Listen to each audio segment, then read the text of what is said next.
I'm excited to come through to your houses, your homes, as we bring you more informative and more highlighting more of what's happening within the world of sport. Once again, this is Chris, aka Biggie on Sport, and welcome to Biggie on Sport. I will be looking forward to speak to my guest in this episode. We know that in the fast-paced world of journalism, as a reporter or being a reporter, it means that you need to be ahead of the curve. It takes a lot in as far as a reporter is concerned. You must have the ability to gather news. You must have the ability to create sources. But above all, you must be able to create a content that will appeal to your audience. My guest is no different in this episode, as he is joining us, coming all the way from one of the biggest television network in South Africa, a 24-hour service network which beams information, news in terms of different content from your sport to current affairs, as well as news across the country, if not across the continent. I'm talking here about Newsroom Africa. Vuyo, welcome to Biggie on Sport. Thank you so much. Privileged to be here. Actually an honor. Firstly, to say congratulations to you guys for the platform that you've also given us to sort of share our stories. And hopefully what we speak about today, or our stories that we do share, become a blessing and inspire others, whether they want to get into the industry and also want to tell the beautiful stories of South Africa, because we really have beautiful stories in the country. So I appreciate the opportunity to be here. Thank you so much, sir. We are humbled and privileged as well.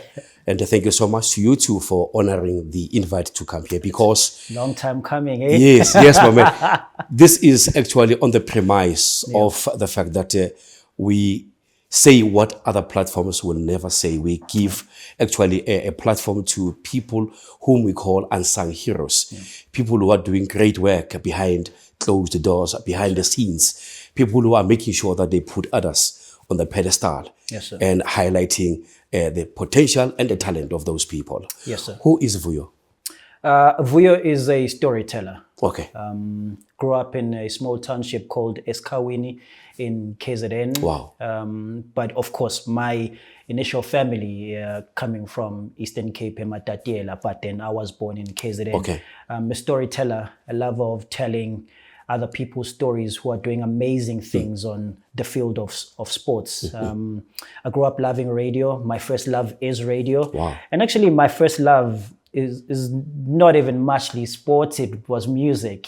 But of course, over the years, because I've had people that have seen other things beyond what I could see of myself, then they introduce me into the space, which then I go on and pursue even in school, because they see that through me. So KZN, coming into Johannesburg, loving sports, of course, but bigger loving music because of the background and the influences. I'm going to interrupt you there a little bit. Sorry for my interjection. Yeah, okay. Let's go back. Imvelaphi yakho, the family, siblings and stuff like that, the situation at home and so forth, please. So Nkula Nokoko Eskawini, as I mentioned earlier, raised background in the church, Catholic church, even going to schools like boarding school in Catholic home. So Nkhuliso Koko, my mother is still of course at varsity, comes to Joburg to then of course seek greener pastures, then introduces me into the world of Johannesburg. Then I come here at a very, very young age in terms of school. Siblings, how many? Siblings, I have a sister and I have a lot of brothers, because my family is divided into three. So I've got Macoba family, which is my family at home, my father's biological family, Wakumalo. My father unfortunately passed on at a very, very young age, but growing up, then my mother found love again, and I was raised by a great man, Umgema, who comes from Tanzania. So now that's the third part of the family. He comes into the family as well with his own children as well. My mother with her child, which is myself. And then we just formed this a big family where now I have quite a lot of brothers who are backing me, about 6 brothers, and I've got a younger sister who's very younger than me. And then, of course, Maskula Tinekaya, we don't really use the words of cousins. So whoever stayed in my home then is my brother and is my sister. Even how I speak about them outside, it's never my cousin or this. Ingane kamamkhulu wami or ingane kamalume wami is my brother. So then they fall in under this category of siblings. So I've got quite a lot. We're raised in a very, very big family. Yeah, and I guess, like I said, the love for all of this starts at a very, very young age within that family. The storytelling back in those days, the storytelling was inganekwane, and on radio listening to indaba at, let's say, 3 o'clock, the stories that were told, like Radio Zulu at the time, before Kozi FM, at 3 o'clock, you knew Gutigune story sodlala or a drama series. We used to listen on to those and, of course, envision what is happening on the outside or how the storyline is literally going. And that's how, I guess, brought up the idea of sort of like loving storytelling. And whenever we are sitting around, because I mean, television was barely on. It was maybe weekends we get to watch television, but beyond the week it's about storytelling. And that's where sort of everything then starts now as we begin as storytellers, as young kids. At what age did the radio bug gets into you? So the radio bug for me comes in at a, let's say, primary school level. And I'll tell you like this, when I say music was first love for me, because I got the opportunity to only watch television muchly at home on Friday. And Friday there was a show called Studio Mix that played at 9 o'clock, presented by Bob Mapena and Melanie San. So that was the only thing I could sort of like relate to when it comes to that. So I fell in love with Bob Mapena. He's presenting, and then gone on to learn about him, finding out he's on radio and doing all these things. But more than anything else, it's Kulas Mamela Ukozi FM, Kulas Mamela, Abo Podloza, Abo Kansas, Abo Malum Cool Kids. Those are the guys that those are the guys that we sort of grew up in. And the radio for us was the first traditional news medium that we could have at home. The moment you like the TV, hey, okay, see, or in all these things. So TV wasn't watched much, but the radio part was what we fell in love with, and the presenters and the people that were behind the radio station, how they curated stories, because with their voices, they try to make us imagine a certain type of storyline or how life is, try to make us figure out what life is. So radio then was my first medium, and that's a very young age. I think primary school, to be honest, music, and then started building up to then starting listening to like talk radio, for example, when I then got into the scene, like coming to Joburg side, and I learned about, there's talk radio, there's this, where you can just listen to news the whole day, type of thing. But but it started at a very, very young age, like primary school level. But also, like I said, it was music. My love for it was music, because music is big at home. Being inspired or developing interest into the medium itself, radio, it's something else. Yes, sir. But tapping into that and going on to pursue that, it's another. It's another world. Tell us more. So I then come to Joburg. Fine, I come to Joburg early primary school to study. I think maybe if I push it on more to the varsity level, I come to Joburg to study IT at UJ. Okay. I have this love for radio, and the way that I pick the varsities that I'm going to come and study IT needed to be varsities that have a radio station, so that I can then, in my spare time, do sort of go in and volunteer at a radio station. So I go to Tux. I don't get in at Tux, but I come to UJ. I get in at UJ, and UJ has UJ FM. So as I'm studying during the day, afterwards, then I go to the radio station at UJ FM to go in and sort of like practice and be around the guys. And then finally, a guy by the name of Andrew Hope, he's at Supersport now, doing mostly golf stories. Okay. As I'm within the studio, speaking. He then... Sorry, what was your beat at UJ? What was it journalism or it was just programming, music programming? So when I then got into the station, because I used to just visit the station, my friends were doing music at the station, so I would visit it on a daily. But we are sitting in the reception area and just speaking about sports, and and then the news manager is sitting on the other side and thinking, that guy has a good voice, that guy has a knowledge in sports, that guy has good delivery on, a good command of the language, yes, but also delivery as well. And one day he comes to me and say, listen, we've got auditions that are coming up, but they are for sports. Would you be interested in doing this? Because I'm picking out these few things and I'm sitting to myself thinking, this is what I want musically, but let me try this. One, it's an avenue for me to get into the station. Two, it's a challenge for me. It's just to challenge myself and see that maybe this is another avenue that I can see for myself that I didn't see personally. Then I pursue it. Get into sport. He then, helps me apply for like accreditations so I can get into the spaces, whether it's football, athletics, and all these things. So then that becomes my first space where I get into sort of like sports and sports presenting. Then I was a sports reporter on the Drive show.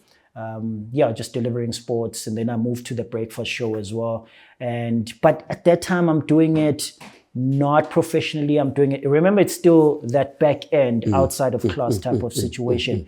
But then over the years, I think in my final year of IT, I get an accident and in hospital, and I'm just sitting and looking at my life thinking, do I stay in the same space? Do I want to start afresh? Is this a sign for me to start afresh? I've fallen in love in the background as well, that I've fallen in love with this thing. I'm in the radio station now. When you say start afresh, what do you mean? In radio or in studying? Do I want to continue being in that space? And I mean spaces in Auckland Park, where I was living and living this life. Yeah, because UJ is which was a rowdy life, which was party life, was this and that. Hence, I even end up getting to a point where I even have an accident. So it's just like, do I want to be in the space? If I remain here, I'm going back to the similar space that's been toxic, But if I get out, what do I do next? Is this an opportunity for me to start afresh? I'm 25 years old at that time. So I'm already thinking 10 years lost, 8 years lost. Do I start afresh or do I continue here and figure it out? I just make the decision that I want to start afresh. And I make the choice as I'm sleeping in that hospital bed that I want to do journalism. I want to do sports journalism.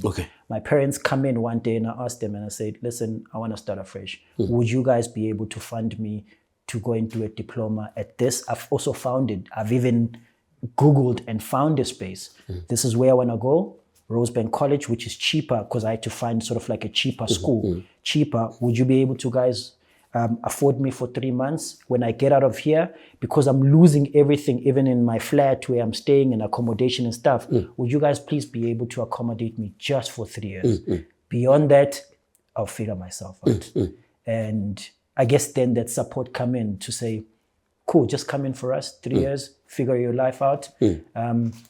We'll pay for your school. Then that's the starting point. What do you want to do? I want to do journalism, man. I love this thing. I love this thing, and I want to do sport. So I enroll at UNISA Radio, at Rosebank College, enroll to do broadcast journalism, which is majoring in radio and television. And that's where everything now starts. So you basically abandoned IT. Yes. In my and then, year. In fact, you went into broadcasting. You pursue a course in radio.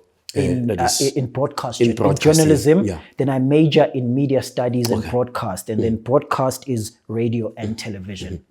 Fast forward to where you are today. Tell us more. So then, of course, I then study, maybe just in the beginning phases of it, studied at Rosebank College, get my experiential work at UNISA Radio, because I also wanted to continue studying. So being in an institution that's also still an education institution that has radio possibly would push me to continue study again. Get into UNISA Radio, Dalifani Mujesi, who was still the editor at that time, gives me an opportunity. A year in, so once I finish school, graduate journalism, I volunteer for about 6 months at UNISA Radio because I wanted to continue. I get in for a year where they hire me, and then after that, I joined Soweto TV. Okay. Soweto TV, I was at Soweto TV from 2017 to 2019. Doing sport at Soweto doing TV? Sports as well. Okay. But then how I come into Soweto TV, I'm trying to lean in more than the production space now. So they are looking for 2 sports presenters to come in. I go in and audition as a sports presenter. Okay. But in the last phases of it, I pitched to them a show that I did at UNISA Radio on Fridays to say, hey, listen, you guys don't have a sports show, because I studied their channel. So you don't have a sports show. I can bring in a sports show like this. I'll produce it. This will just be a narrowed down version of what I've already been doing. Listen to it and tell me what you think. So they need 2 people, but at the end they hire 3 people because I pitched myself outside of that. I'll still come and report, but I'm giving you now more to say, I want to produce this sports show. So I think then that's how I create that third employment for myself in that space. I work with Balisikiti and Malandle Hlekano to push a sports show there. Went on to win awards as well. 2019 Sports Program of the Year at the Gauteng Sports Awards, and of course then Soweto TV being the community media of the year at the time. And then from there, my next move now, because I've learned what I needed to learn in the community space, is going to Power FM. And I spent about 3.5 years at Power FM. Before then I joined Newsroom Africa. So what I done in my journey in broadcast was, so you've got radio and television, but you've got levels as well. So it's campus level, community level, and commercial level. What I wanted to do is, I wanted to, as a student of the game, is do radio at campus level, do TV at campus level, do community, a radio at community level, do it at community level, TV at community level, and then do commercial radio. Now that's when I moved to Power FM.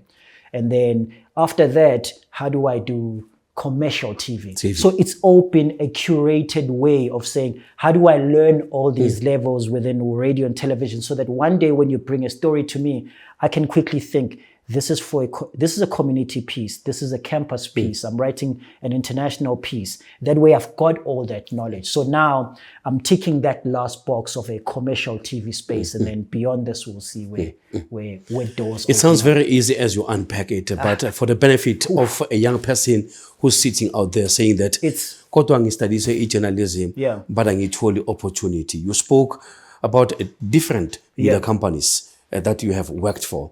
How difficult or how easy it was for you to get or being given an opportunity within that particular space? It's very difficult to get into the space, and I think we spoke offline about the gatekeeping that's in the industry. So it will make it tough for you to get in because they also want to keep their own spaces. They still want to feed their families as well. They still want to put food on the tables for them. So who is Vuyo coming in as a young kid thinking that they can take food out off my table? So those are one of the sort of like challenges that you're sort of like struggling muchly, you get spaces where it's very, very toxic, but it's about you personally, what you want to achieve into the space. I can tell you maybe in the different mediums, it wasn't too hard to get in at UNISA Radio because I'd done my experiential work there, and then I volunteered, and then of course then becoming an easier option for them to hire when they needed somebody. Soweto TV, I had to audition, which is something I never liked auditioning. I always thought that standing in that line, they've already selected who they want to select. They're actually just doing this as a formality. That's the formality. So what do? Hence then, when I went into the offices in the final stage of sort of like, that phase of these auditions, I then pitched something else, because we're sitting there as 3 people and one of us is going home. But then I want to get into the production space. So I pitched this. So what why it sounds like it's easy for me is because I knew what I wanted. Okay. So for every single space that I've gone into or any company that I've worked in, I said I wanted to go into this. So moving from Soweto TV to Power FM to Newsroom Africa, when I got into Soweto TV, I started applying at Power FM. You know, and I never applied anywhere else. I mean, when I wanted to do commercial radio, Bob Mapena was at Kaya FM. So one of the letters, yes, I'd written to Kaya, but I never sent it because he then moved to Power FM. Then I said, no, but I want to finally work in the same space with this guy. I want to be in the same room as childhood, whether we speak or we don't speak. Role model, yeah. Whether we speak or we don't speak, it's okay. But I want to just be in that same room with him. So then he moves to Power FM. So then I just applied Power FM, and my CV only going at Power FM. So I've got 2 years that I spent at Soweto TV. The moment I get into Soweto TV, I start applying here. And the reason for it is so that by the time you receive my email 2 years later, you would have seen that I've been doing, while I'm getting my experience here, of course I don't want to leave Soweto TV now, but I'm just creating this backlog of emails that I've been sending to you so that at some point now you feel bad with, man, let me give this chap a chance. Let me give it a chance. And that's 2 years later. And then 2 years later is a point where I actually now want to move from Soweto TV. So similar thing, when I'm at Power, when I get to Power FM, I say, I'm going to learn this in a space of 3 years. So when I get into Power FM, I start applying somewhere else at Newsroom Africa. And my email only goes to Newsroom Africa. So after the 3 years, how many emails are going to be in your from me? The moment I start now hitting hard to say, hey man, listen, you're going to see a backlog of emails that dated to 3 years ago. Then you give me a chance. So it's also just about what you want in the industry. The people that survive this industry are people that are stands in terms of what they want to achieve into the space, you know, and they are strong about it, and they don't move around and try to find something. And those are the people that I then see that like know what you want into this industry, know what time you want to spend in a certain space, know what you want to learn in a certain space. And because I came in as just a student, the politics outside or within the newsroom, I think that never really bothered me. I'm just here to gain my experience. And once I've ticked that box, I look for something else that I can do within the same company or go look for it somewhere else. The good thing about working or serving a community media house is that you are being exposed to a number of responsibilities and you become so much capacitated, if not equipped. And eventually, mainstream media houses actually will look up to you because you are doing so many things. And coming back to you, your resume, if not your bio, speaks about you being a researcher, a producer, a reporter, a presenter. Yeah. So there's a high level of versatility in as far as what you are doing is concerned. How important it is that as an individual, one child who's sitting at home right now who wants to venture into this particular space, how important it is for them to start actually doing research where they want to go into in as far as media is concerned. Yeah. I think the community space for me is the space that I love so much. More than anything. I mean, the commercial space has its own red tape, but I think it connects you with the audience. It connects you with the athlete. It connects you with you start going deeper than just your initial clickbait stories where we're just going to report because we needed to show that we're there. Ticking the box. Yeah, exactly. But you start going in and start speaking just beyond the athletes, speaking to their mother, speaking to their brother and learning their stories. And it helps you shape up the sort of type of story that you want to put out there. Because mostly the community space, I mean, the stories that we went to were stories where sort of the backgrounds of the athletes or the federations were looking either for funding or support. So it's up to you to tell a good story that somebody who's sitting at home just feels the emotion of the work that these people are really, really doing at maybe the guys at fencing at the Soweto Community Hall, the work that they're really, really putting. Let me, as somebody who has influence in my company in a boardroom and says, and they're looking, for example, for a CSI project, then the federation's project becomes something like that. But how do you connect with that person in an emotional level? So the community space teaches you how to create an emotional story, and being able to go deeper into an athlete. It helps also with the research part of it, because most of the stories are not stories that you can Google. So a fencing story is not something that you can Google now, meaning you need to personally go to the person and say, hey, what are you doing on a daily basis? Who's helping you on a daily basis? What are the struggles? But if I say a football story and I just like on Google, for example, you get all this thing, you get the background. So the community space really, really teaches you that. It teaches you how to sharpen your sort of like your research, which for me, I think is the bigger element. What makes you comfortable telling a story on television is what you've done before. Just like an athlete, the amount of practice that they did going into a World Athletics Championships makes them comfortable when they get on the line.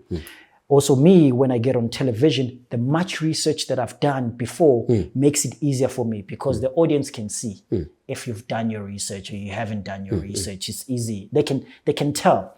But how you then curate your thing is about the research.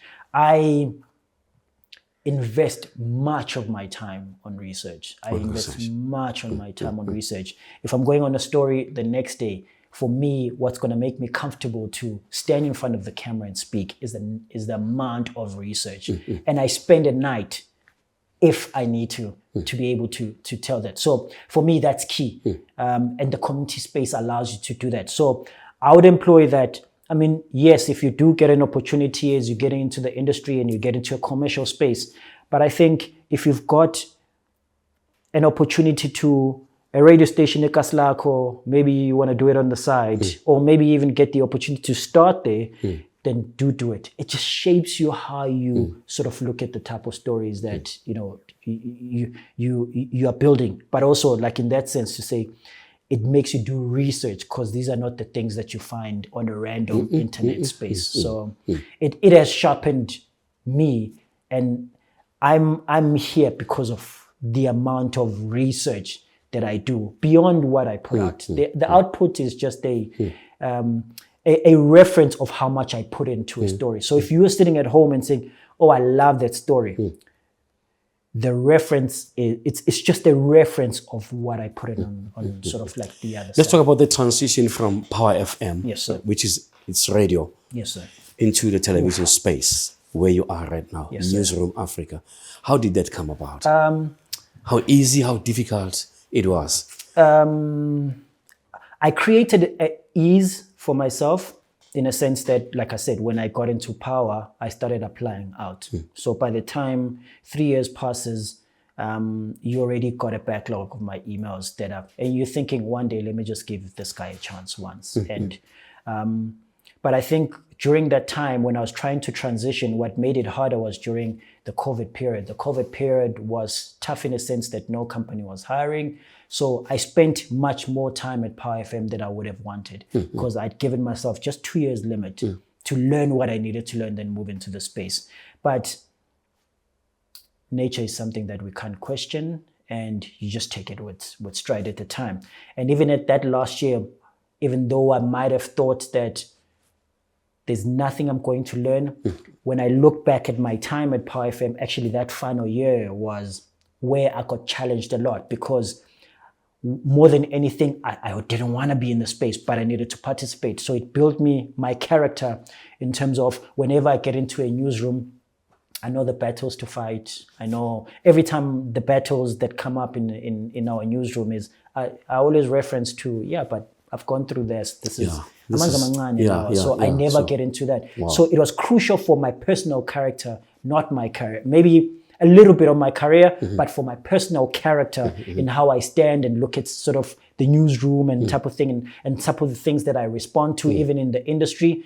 That final year when I didn't want to be at Power FM was the year that shaped my character to today. And now I stand in newsrooms and I know which battles to fight. I know which battles to fight in the industry, what things don't bother me, whether it's the commentary, even when I've done a story and somebody says this, how do I filter that portion out? How do I leave that out? How do I take this fully? How do I go back and reference, because the people that are outside looking at you can also be the people that are teaching you how to, or are guiding you in terms of delivery on television. No, it didn't sound right like that. You should have asked this question. You could have asked this question like this type of thing. Okay, maybe it's something this to pursue. Next time I figure out, actually, and it was a stranger that taught me that. So that last phase taught me that, but I think the transitioning part was always going to be harder because of the COVID period, which then shrunk newsrooms, especially the sports departments. The sports departments are shrinking now, very, very, like they're getting smaller and smaller.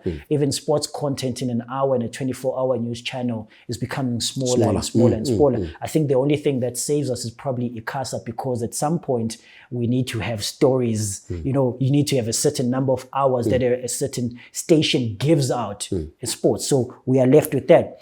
But then going to that part of being a versatile journalist, then if the stations are shrinking and you end up being the two people, you can always go somewhere. Repeat. They look at the person with the versatile person who can do the many jobs. Exactly. In one paycheck, as opposed to distributing this paycheck to the producer and this. But Vuyo can produce. This week I was producing.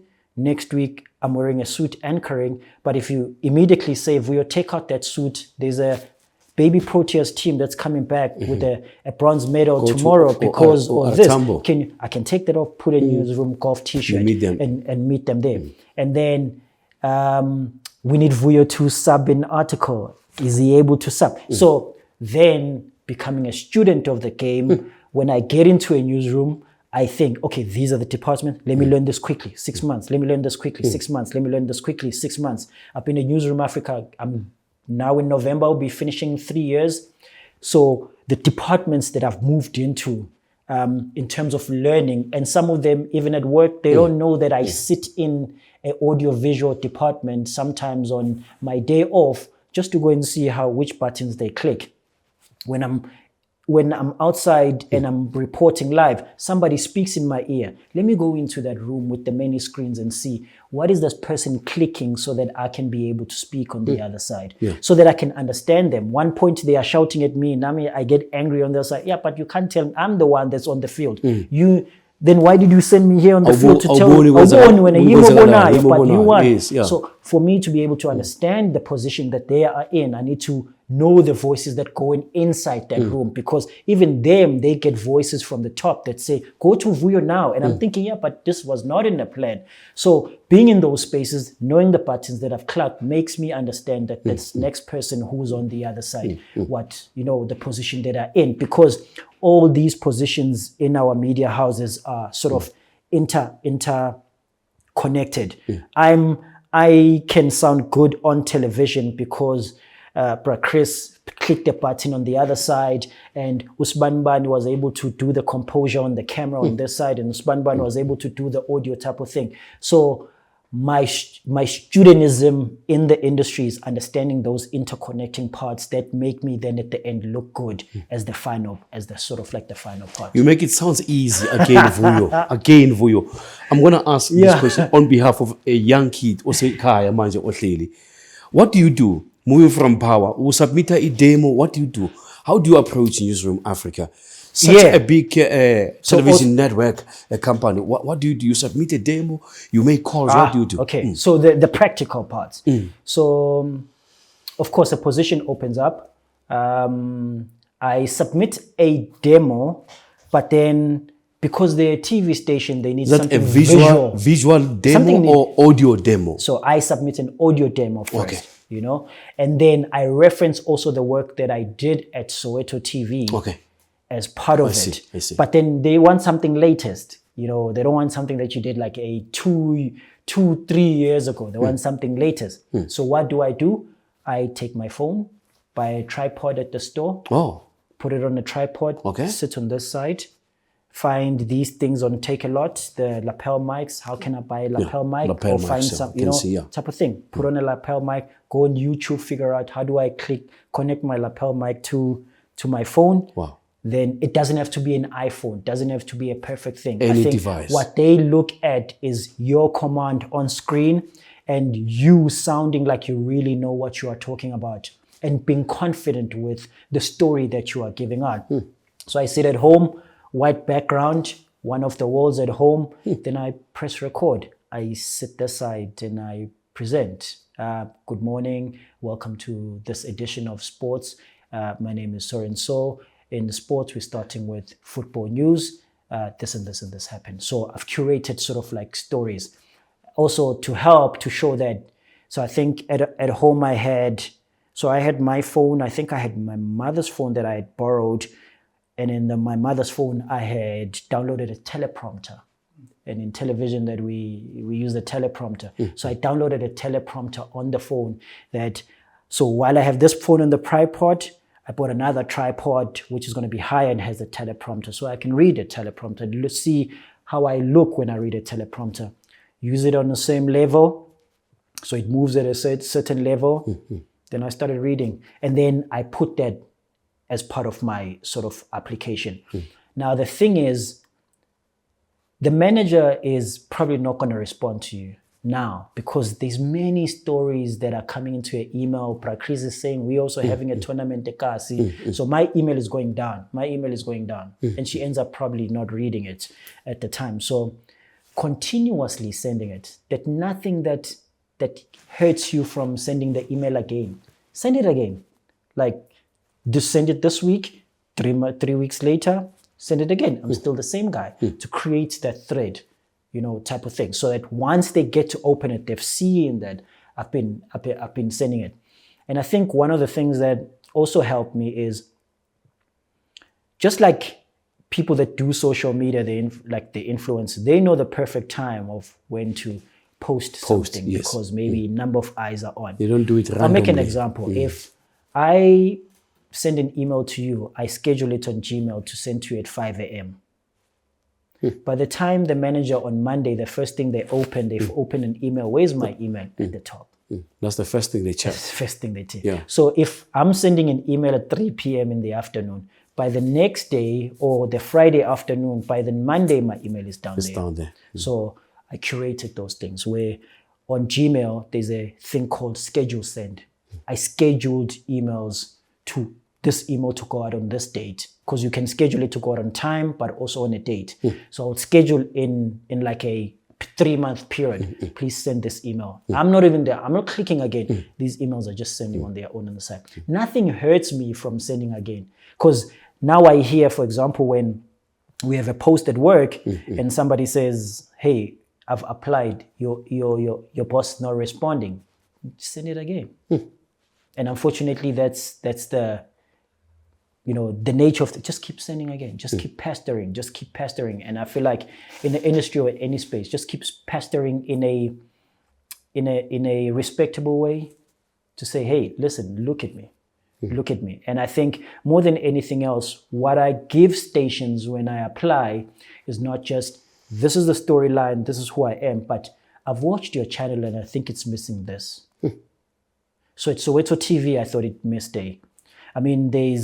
there was a show called Itipapari and we learned a lot from it. So they just wanted to change because they were rebranding as Soweto TV as a station. So we were bringing in a sports show that was also part of that rebranding phase, a different type of sort of sports show, which ended up being the anchor show at Soweto TV.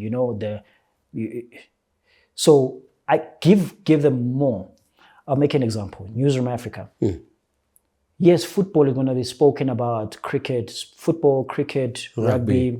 Anybody can act, or let me not say anybody, to be honest, but those are sort of like the prerequisite of the type of stories that I bring.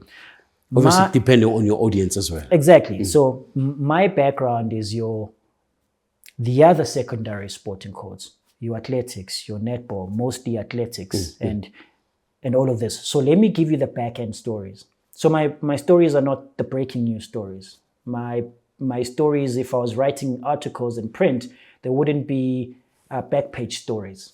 And I'm okay with it, because even when I got into the industry, the mentorship that I got from somebody, Charles Baloyi, who has become my mentor throughout the season when I was still at UNISA Radio, straight out of school, he said to me, listen, I can mentor you if you do these things.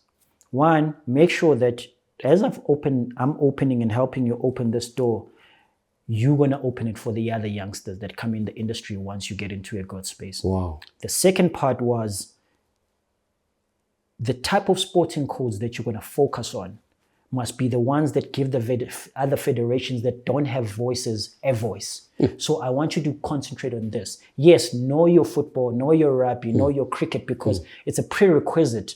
But I want you to be strong on this. Then I became strong in athletics. Then I became strong in tennis. So I give you those back-end stories, which my first love is athletics. Because of that, it's from a mentorship phase to say, let's give these federations an opportunity to have their voice on screen one day. Then the type of stories that we build from that gives them opportunity to get sponsorships, to give them opportunities to get backing. But if we don't tell their stories, we are saying, okay, what's happening with them? We've got more than 50 sporting federations in the country, but we tell stories of 5 every single day. Every single bulletin in the newsroom tells stories of 5.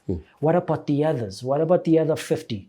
Who's telling their story? You know? And then whenever there's funding, for example, in let's say OPEC systems at SASCOC, the prerequisite of it is that we give to who we think is going to go and get a medal. We give to potential medal gatherers. And you're just like, yeah, but what about this person who could possibly go and get a medal, but he needs funding to help him through this phase of preparing and his career and all of this? He could 1 point get funding. So instead of the funding only coming after you've shown that you can get, that also help you to say, okay, you're here, you're just missing a little piece. If we got you into these programs and funded these programs to get you in, you could actually be a potential medal person. So Vuyo, I want you to go and tell these other stories. Be strong on them. Know this, because it's a prerequisite. These 5 top 6 sporting codes, but I want you to be strong on these, because we need to give them a voice. Now, for me to then be able to tell these stories, the community space helped me to sharpen my, because I needed to go to the Soweto fencing club at the Soweto Hall and speak to them directly and understand their story to be able to tell sort of that story. So mentorship helped me a lot in terms of that phase to then build the kind of stories. Now, going back to the point of then applying is to say, just give them a little more than just on your email to say, what am I bringing? Because that question in any way is going to come in an interview. What are you bringing here? So give it to them early. So wherever you're thinking you want to go, study the channel and figure out where you can get in and tell them early. So this is what I'm bringing into the space. You are now within newsroom, obviously. Yes, what is the Vuyo's daily routine? And what are your responsibilities? Okay, so it changes weekly. Let's speak about the position that I'm in now. So I sort of pin into 3 different tasks. So that's producing, that's presenting, and that's reporting. Producing technically or content? Yes, so producing content. So, content, okay. So if Chris is on screen reading a bulletin, there's somebody at the back who's sitting on the desk and would have curated those stories. Whether some part of them are coming from a reporter who's on the field, sending them through, then you package them, you send them out, then Chris reads them on screen. Okay. But there's a middleman that sort of like connects these parts and make the stories look beautiful for screen. If it needs visuals, he fetches the visuals and curates just the right visuals. When it says Marcus Rashford, the stories about Marcus Rashford maybe getting injured, getting the visual that sees him in a match, getting, type of thing. Connecting the visuals to the storylines. So that's the producer part. So 1 week, I'm a producer. The second week, I'm wearing a suit as a presenter now. But I still go back to my desk and assist the producer who's sitting there to curate stories, because the nature of it, once you're a producer and a writer, you'll always be. So I still go back there, but then my main job is to anchor on screen. Then the other days then is going out and getting the stories. Our initial base is reporting, so we never want to lose that part of. But your initial thing is you going out and fetching stories and being a storyteller. So I delve into 3 positions now, which change weekly. So it's producing, then especially weekends, then I go out and get stories Fridays, maybe into the weekend.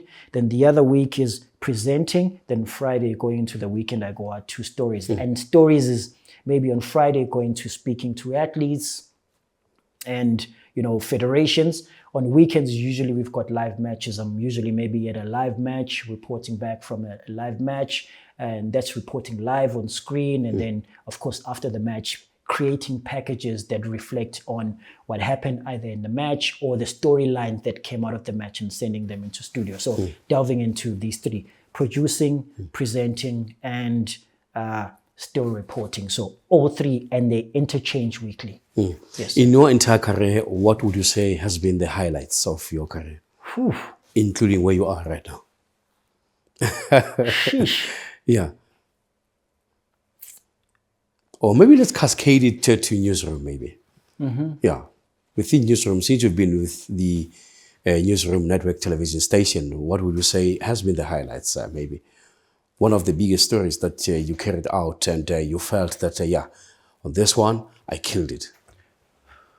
Let me think. I mean, for me, it will always relate. Okay, maybe let's say athletics-wise. I mean, early years, learning about Bayanda Walaza while he was still very young. Okay. Following that path, still at Curo, still at high school, very, very young, before he went to on the world stage. I mean, seeing him as a young kid really wanting to get into the space, that was really great for me. And I think another highlight for me will be covering the Netball World Cup. Okay. And the reason for it is... In Cape Town. Yes, sir. And I think the reason for it is when initially covering the smaller sporting codes, I started covering netball, I think, in 2017, 2016, 2017. And I think in the country, we still had the Brutal Fruit Netball League. It wasn't really, really a big space. I mean, we would go in there, probably just 1 journalist, 2 journalists in a competition. But to see it evolve so much and become this big sporting code now at this point, you then sit back and think, yeah, I am doing something. I am doing something in this industry. I am contributing.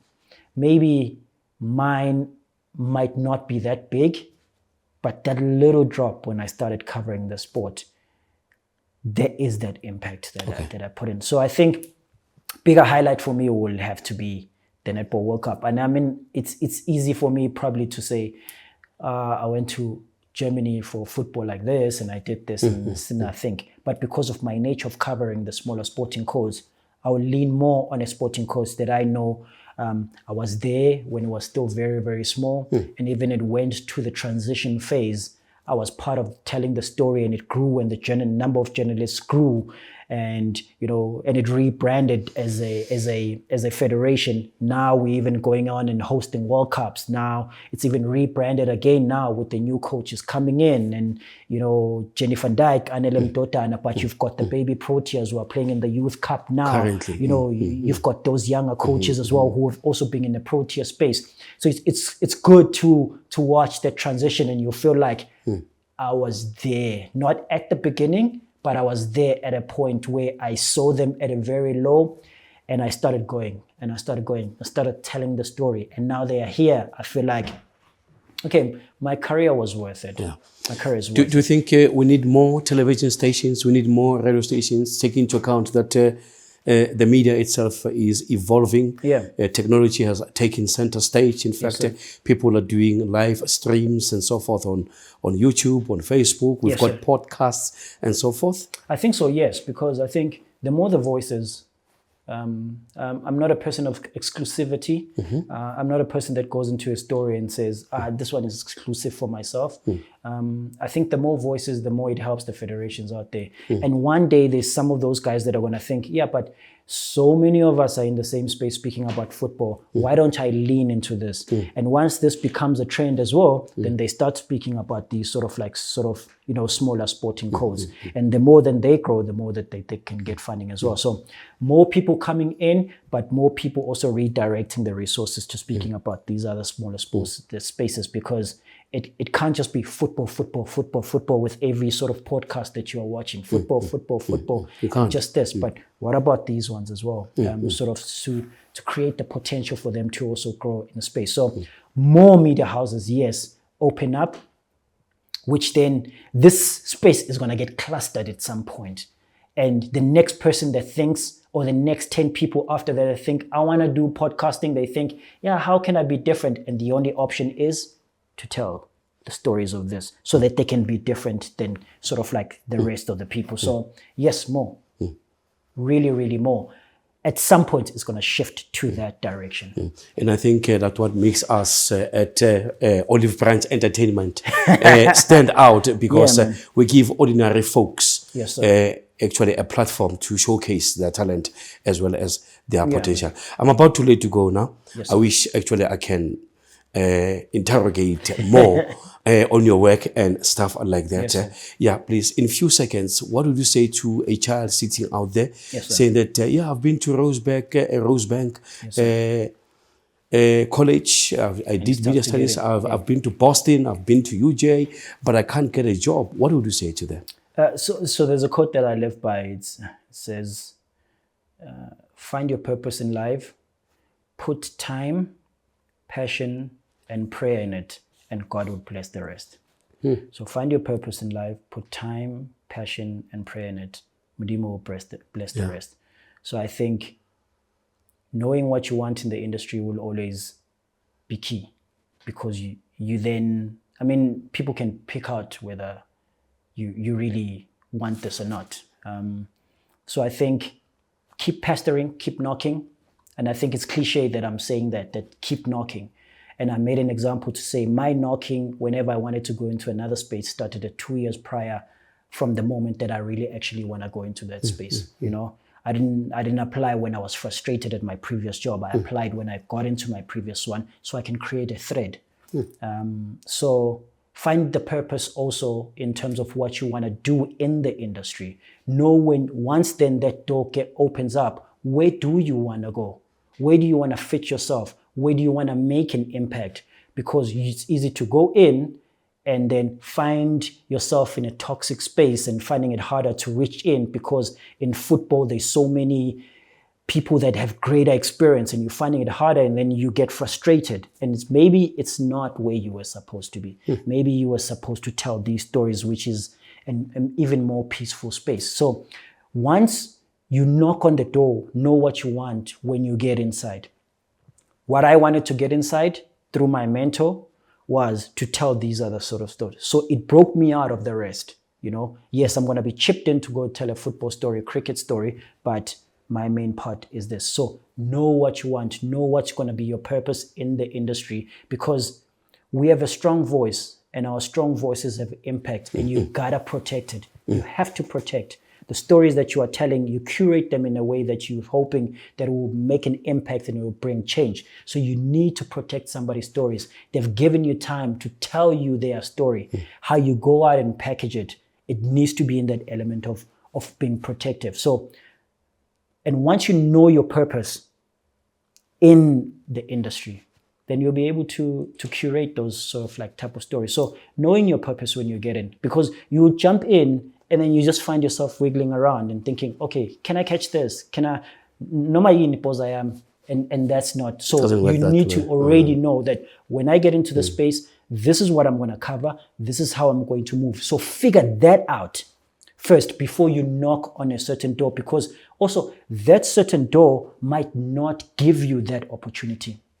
So if I'm applying at Newsroom Africa or I'm applying at Soweto TV, it's because Soweto TV has the resources to allow me to go and tell these stories.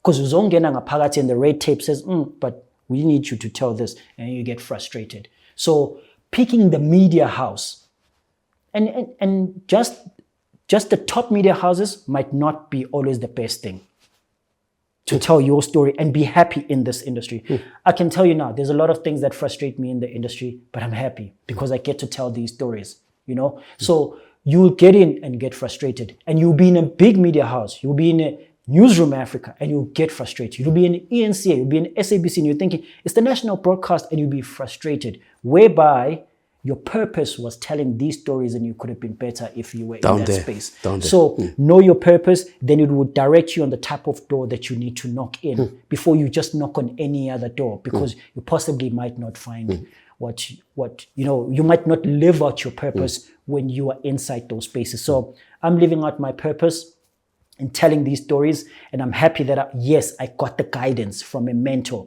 which is what helped me through the industry. I got guidance from somebody who was already a senior, who then introduced me to other seniors. But my point is, even those seniors started looking at my work, so I needed to be sharp. I couldn't be just that other kid that goes around with Charles Baloyi anyway. I needed to say, okay, actually, he's actually good. I needed them to say he's actually good. Then they started then giving me knowledge. They started then becoming my mentors, indirectly. Started becoming my mentors. I speak much about mentorship, and people just want to do things on their own. I think mentorship is a really, really great thing for somebody to speak about. So because of that, Charles Baloyi made me create a purpose for myself, that when I get in and the type of doors that I knock in, I'm gonna be able to practice it and make those changes. So here's a purpose. Then it determines the type of doors that I knock into. And I just didn't knock it. Hence, I was mentioning that when I applied at Newsroom, applied at Power FM, my email only went into one space, because that's when I knew this is where I'm going to find it. I'm not going to find it anywhere. I'm going to find it here. So find your purpose so that you don't just get in and just once you get in there, because you're going to get frustrated. But back into that code, find your purpose into the space, put time. Time is that research part. Passion, people need to see your passion when you tell the stories, where you're telling on screen or in your voices and radio.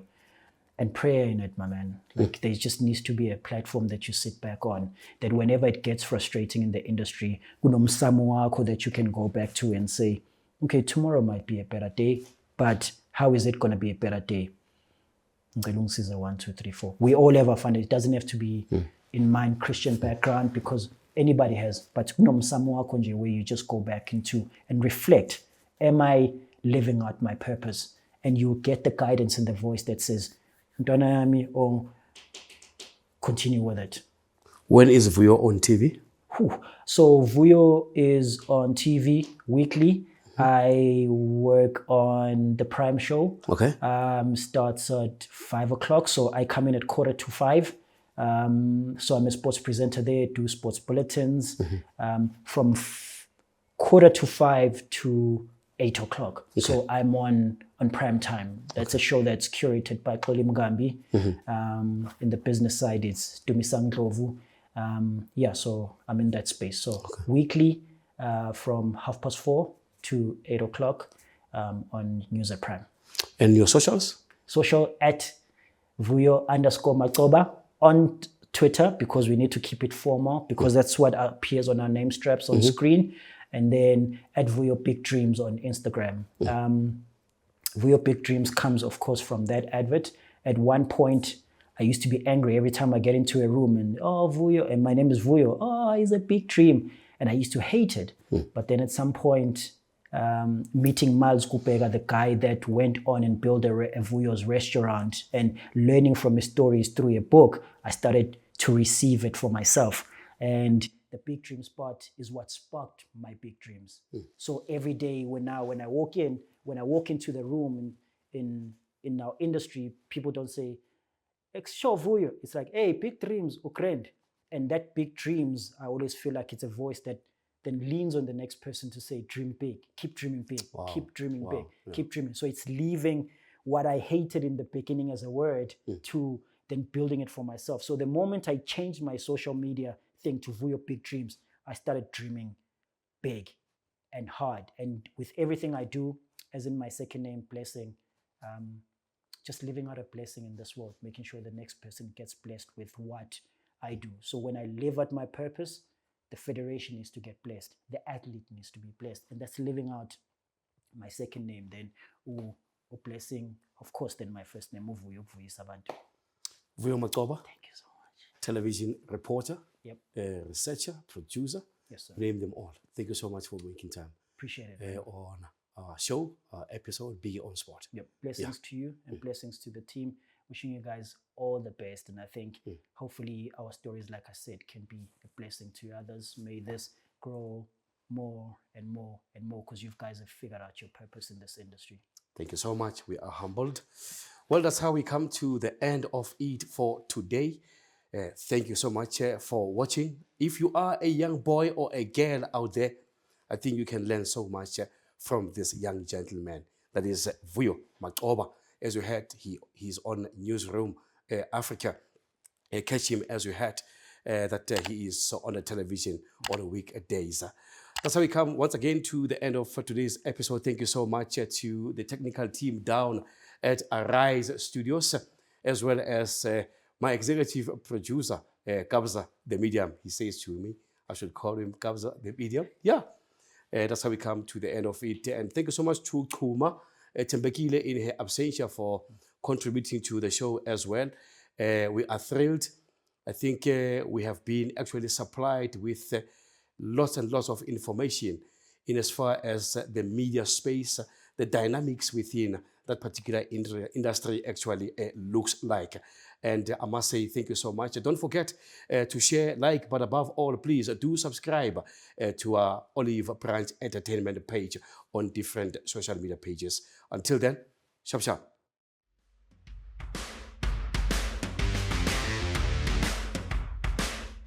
Shapafetu, Ikamela Vuyo Macoba, the big dreamer. Yes, Vuyo is a big dreamer.